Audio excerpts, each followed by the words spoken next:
Good morning. Good morning. How are you? I'm good. How are you? I'm kind of in a funk. Kind of been in a funk all weekend. And I don't seem to be managing it super well. Sorry. I think COVID has kind of worn me out. And I feel really guilty saying that because COVID has been largely nothing for me. I've kept my job. I'm working from home. I've been healthy. Everyone in my life has kept their jobs and is working from home and has been healthy. There's no reason for me to legitimately be tired of COVID. But dang, I am. And I just think it's wearing on me. I wrote the January, February inspired home reflections piece over the weekend. And I think that kind of put me in a funk because it reminded me that we're going to move into a whole new year with this. So, whatever. Find me a tiny violin. If my high school English teacher, Janet Gester, were watching, that's what she would do. She would say to me, "Do you know what this is, Dana?" I would say, "What?" And she would say, "It's the world's tiniest violin playing a pity song for you." So, all right. Enough of that. Happy Monday. Happy Moderation Monday. After that, happy Monday. Actually, I kind of am excited about this topic, and I think it's a little bit perhaps why I'm also in a funk, because it just feels like everything is so topsy-turvy and screwed up. But really the point of today's conversation is to think about the gift giving that you're doing and to be really intentional and, more to the point, to moderate it. Because I think what could happen is people could start to think, well, if I purchase enough gifts, it will make up for the lost human connection and the lost experiences and just life. And in many families' cases, it will make up for the person or people who are gone because of COVID.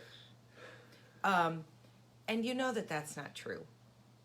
There's not enough presence in the world to make up for the loss of our day-to-day normal, and in some cases, the loss of the people that we love.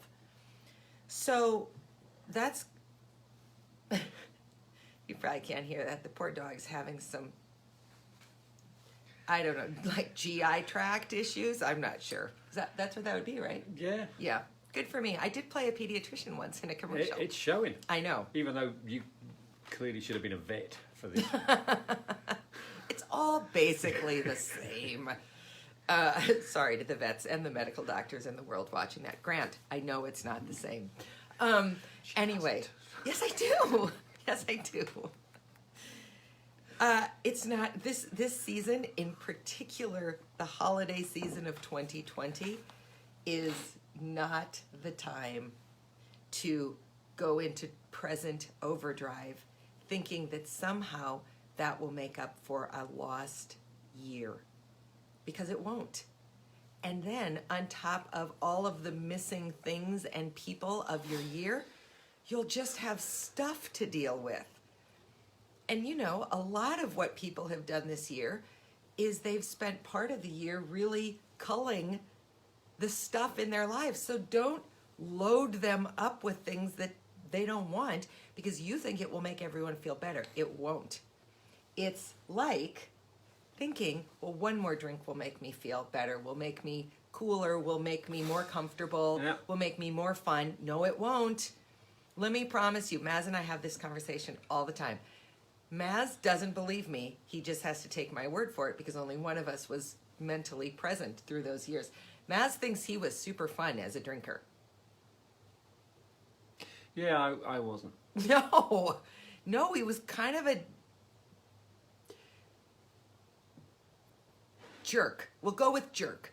You were kind of a jerk. You were super demanding about inconsequential things like bad movies. So I think that there is, you know, he's much more interesting sober. But then again, these films that I've always proclaimed were good, I haven't had the fortitude to watch them in the nearly 4 years I've been sober, so that might actually tell you something. It might. So our friend Michael Klug says he does sort of believe in shopping therapy. You know what? As a short-term fix, I do too, Michael, although I haven't really shopped in 3 years. Yeah, be careful there, Michael, because that can also be an addiction. Yeah. It's the one that Elton John still suffers from. Shopping? He is a shopaholic. Wow. Who There knew? is a thing. A shopaholic is a real thing. Good to know. I'm not that. It's usually people. It's like people who actually. Now, I'm not an expert in this, but I did read something that was really interesting. Someone equated it to being bulimic, because people shop and then send it back. Oh, wow, that's interesting. So they said it is kind of akin to bulimia. You eat and then you get rid of it and you purge. You shop and you purge by sending it back. That's really interesting. I'll say this. That's all I know about that, so please don't think I'm an expert. Sounded good.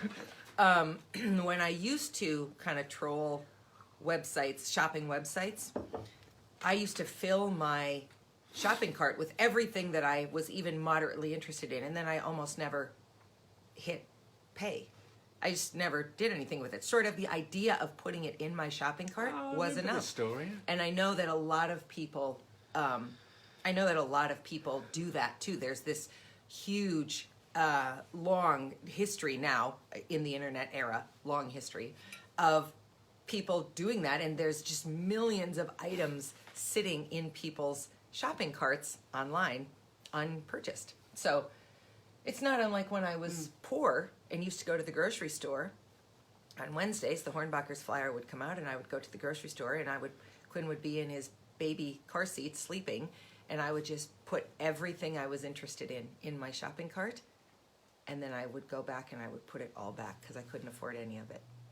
But there was something healing, kind of, about thinking about what I would do with the 4 kinds of balsamic vinegar. I mean, before you feel really, really sad for me, it's a little sad, but who needs 4 kinds of balsamic vinegar? 2 is plenty. And in those days, One I of them needed are finishing vinegar. probably yes, yeah, I got this absolutely. bit. We got finishing salt too. He's come a long way. Sobriety's been so good for you. Is there any? Oh, The motivation thing is Dana, moderation. moderation, had this fantastic idea of, because Quinn isn't coming home for Christmas, what we can do. So mostly Dana organised Quinny Advent gifts, little things to send. We sent a box of 25 presents. So he can, the whole thing is having the but so he gets a connection to us, and we all collectively don't feel too bad because we're not going to see him. And it wasn't stupid stuff like, We didn't buy 25 gifts because, can I just interrupt you? Yes. Like I already have. When we were talking about this as a theme yesterday, Matt said to me, well, how do we reconcile having sent Quinn 25 presents with telling everyone not to use presents to try to fill in the gaps for 2020? And I dug my way out very quickly by saying this. We hardly bought anything. this is true. Like the other day, so he obviously started opening presents on December 1st. The other day, he opened a shampoo bar. Okay, I had that. And I've always told him he should try one, so we sent him one. He opened a bag of granola that I sent him. He likes my granola. I sent him granola. Most of the presents are kind of small, inconsequential things you can eat or use. And a few of the presents are significant, which we will not go into because very occasionally Quinn watches these. So I don't want to ruin the surprise. But, it was much more about, and this is, I think, the point. It's a connection. Yes, that's the point of this.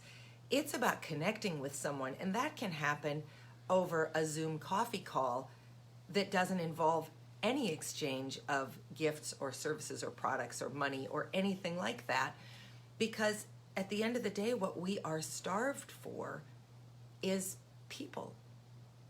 I mean, haven't you run into someone you know? We talked about John Wheeler on Friday, having run into him Thursday night. We ran into him walking. We were walking downtown, and he was walking from WDAY home. So, to stand on the sidewalk, be on either side of the sidewalk, so we were apart, and to have a conversation That's fantastic. was so lovely. And it's always having a conversation with John Wheeler. It's Yeah, fantastic. but the point is, how are you connecting? And your best connection is never going to come from presence. It's going to come from presence, being together. So moderate your gift giving. And don't sit there and go, we have to kickstart the economy. Yeah, go to a local restaurant with someone when it's all safe to do so and eat. Or order out. Yeah. Or absolutely support local where you can. And I mean, we're all going to give some gifts. We're just saying, this is not the year to say, well, 40 gifts will take care of 10 months of scary uncertainty. No, it will not. And then somebody's got 40 gifts of stuff to deal with. And you've spent too much money. So it's kind of a lose-lose. See, and that is also going to put an extra strain on a very stressful situation. So, one of the things we're also trying to get to say is you're trying to have a stress-free or less stressful Christmas. Holiday season. Yeah, it's going to be depressing for a lot of people. We're not going to see do things we usually do at Christmas, but it's one Christmas.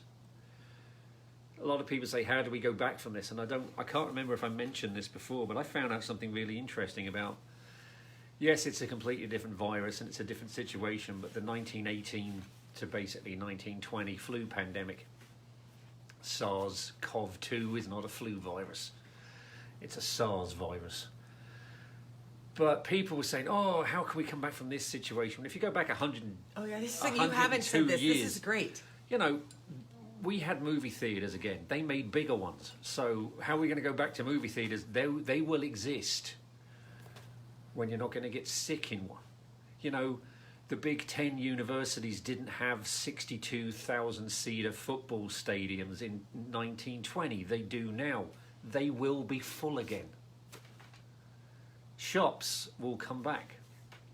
Some shops will, some shops won't. It's an evolution thing, but we will go back to normal. In fact, the only thing from the flu pandemic that changed, and here's the kicker, I thought this was brilliant. The only thing that they got rid of, because they deemed it a health risk, and now there isn't one anywhere, is they got rid of spittoons. I think I mostly Apparently, like this story because I like to hear Maz say spittoons, and I love spittoons. It's one of the reasons I moved to Fargo in the first place was all the westerns I saw about the frontier town and the Dakotas, and I was expecting to see spittoons and wood chippers everywhere. Well, we do have that, But yeah, the spittoon was the only thing that never recovered from the 1918-1920 pandemic. And really, who's missing that besides you? No one else. No. It took us pandemic for them to realise these things are disgusting. Let's get rid of them. So that's it. Life will, I personally think, go back to normal. It won't be 100%, but it wasn't perfect anyway. Maybe this will be an improvement. That would be nice. All right, at 8:20 this morning, I posted the week. The ingredients for Wednesday's drink are posted, and our guest is posted, and a few other things. So go back and look at that. Plan to join us all week. As with a blog post I wrote this weekend where I talked about being in a funk and then feeling better after I sent a bunch of thank you cards. We sent a bunch of thank you cards to our Daily Dose guests and to people who commented on the 100th episode. I feel a little bit better for having spent now 14 minutes with you. So thanks for being with us. Thanks for being patient with me. Always. Have a good day. We'll see you tomorrow. See you tomorrow.